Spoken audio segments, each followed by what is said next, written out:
Il était une fois un âne nommé Hector, coincé au milieu du désert. Il était fatigué et à la recherche d'eau ou de nourriture pour reprendre des forces et continuer son voyage.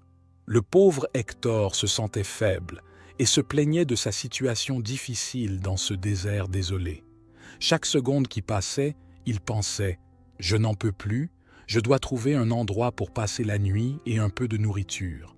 Je suis épuisé et la faim me rend aveugle. » Il se sentait complètement seul. Ses seuls compagnons étaient la tempête de sable et le vent qui sifflait à travers ses poils. Un jour, alors que la nuit approchait, le pauvre âne, effrayé et fatigué, essaya de nouveau de se lever et de continuer son voyage. Malgré ses efforts, il n'y parvint pas. Il regarda le ciel et se lamenta de sa condition, se demandant pourquoi Dieu lui avait réservé tant de souffrances.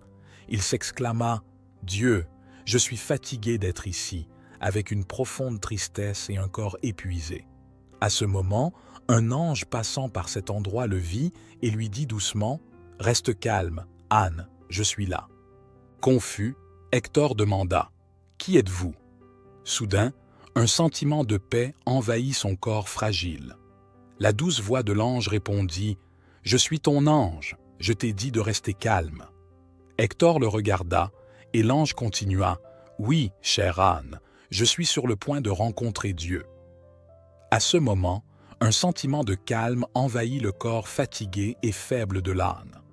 En agitant sa queue, Hector demanda à l'ange « Puis-je te demander une faveur ?» L'ange répondit « Bien sûr, de quoi as-tu besoin ?» D'une voix faible, l'âne répondit « J'aimerais demander à Dieu pourquoi il m'a abandonné et quand ma souffrance prendra fin. Je me sens si fatigué que je pense ne plus pouvoir tenir. » L'ange demanda « Pourquoi penses-tu que Dieu t'a abandonné ?» Hector répondit « Regarde-moi, ange, je suis triste, malade et perdu. » Après quelques secondes, l'ange répondit avec un sourire sur son beau visage « C'est bien, chère créature, mais je ne pense pas que Dieu t'ait oublié. » Puis il s'éloigna, pendant que Hector le regardait disparaître à l'horizon. Lorsque l'ange rencontra Dieu, il parla de la rencontre avec l'âne dans le désert et de sa profonde tristesse de se sentir abandonné. Dieu répondit « Aucune de mes créatures n'a été abandonnée. Retourne vers lui et communique ma réponse, sinon il ne trouvera pas le bonheur dans le reste de sa vie. » Pris de court par la réponse, l'ange demanda à Dieu s'il y avait des conseils à donner à l'âne pour soulager sa souffrance. « Certainement, répondit Dieu. Dis-lui de prier tous les jours ainsi. Merci Dieu pour tout. » Puis, l'ange retourna vers Hector pour lui transmettre le message. Après avoir reçu le message, l'âne s'est transformé. Il est devenu heureux, il n'apparaissait plus faible, ses blessures s'étaient guéries et sa fourrure brillait au soleil. Autour de lui, des plantes avaient poussé et une petite oasis d'eau s'était formée. L'ange se demandait comment c'était possible, se souvenant de ce que Dieu lui avait dit précédemment. Un peu perplexe, il décida de rendre visite à Dieu à nouveau et lui dit « Seigneur, j'ai vu l'âne. Il est vivant et semble très heureux et en bonne santé. Comment est-ce possible ?» Dieu répondit « Tu vois, mon fils, il semblait impossible que l'âne soit heureux, mais tout a changé quand il a commencé à prier et à rendre grâce tous les jours, disant « Merci Dieu pour tout. » L'ange était étonné de comprendre que la clé du bonheur de l'âne résidait dans son attitude de gratitude. L'âne avait appris à remercier pour chaque circonstance pendant la journée. Il était reconnaissant pour les petites choses et pour tout. Quand la pluie le mouillait et trempait ses faibles jambes, il disait « Merci Dieu pour tout ». Quand il ne pouvait pas tenir debout, il répétait « Merci Dieu pour tout ». Et ainsi, dans chaque difficulté, maladie ou douleur, l'âne continuait à répéter la même prière et pour cela, sa vie a changé.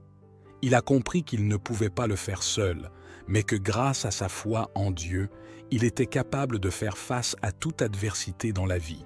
Hector a trouvé le bonheur en reconnaissant et en appréciant toutes les bénédictions qui l'entouraient, malgré l'adversité.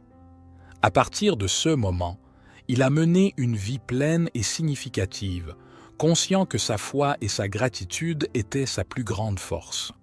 L'histoire de l'âne qui se plaignait à Dieu nous enseigne à apprécier ce que nous avons et à trouver le bonheur dans les petites choses de la vie. Nous apprécions la beauté de la nature, l'amour de nos proches et les moments de tranquillité que la vie nous offre. Nous renonçons à désirer ce que nous n'avons pas et commençons à être reconnaissants pour ce que nous possédons. Le bonheur ne réside pas dans l'absence de problèmes, mais dans l'attitude avec laquelle nous affrontons chaque moment. Ne laissons pas une insatisfaction constante nous priver de la joie de vivre. Nous apprécions ce que nous avons maintenant, car ce n'est que de cette manière que nous pouvons trouver le véritable bonheur. Chaque jour est rempli de petits cadeaux, comme le soleil qui brille dans le ciel, l'arôme de votre nourriture préférée ou l'étreinte chaleureuse d'un être cher. Lorsque nous nous arrêtons pour reconnaître ces bénédictions, nous commençons à ressentir un profond sentiment de connexion et d'abondance.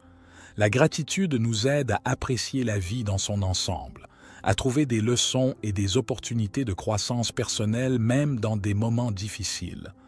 La gratitude a également un effet positif sur nos relations.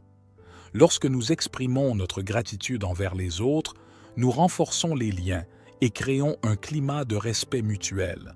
De plus, la gratitude nous permet de reconnaître les efforts et la générosité de ceux qui nous entourent, favorisant l'empathie et l'amour. La gratitude est une force puissante qui peut transformer nos interactions quotidiennes et améliorer la qualité de notre vie. Alors, cher ami, commence à être plus reconnaissant pour la vie. Trouvez le bonheur dans les petites choses et remplissez votre cœur de paix. Tout deviendra plus facile et la vie récompensera votre gratitude. Partagez vos opinions sur cette histoire dans les commentaires et si vous vous êtes déjà senti comme Hector. Si vous avez aimé la vidéo, n'oubliez pas de vous abonner à notre chaîne afin de ne pas manquer le contenu à venir. Aussi, activez la cloche de notification. On se voit dans la prochaine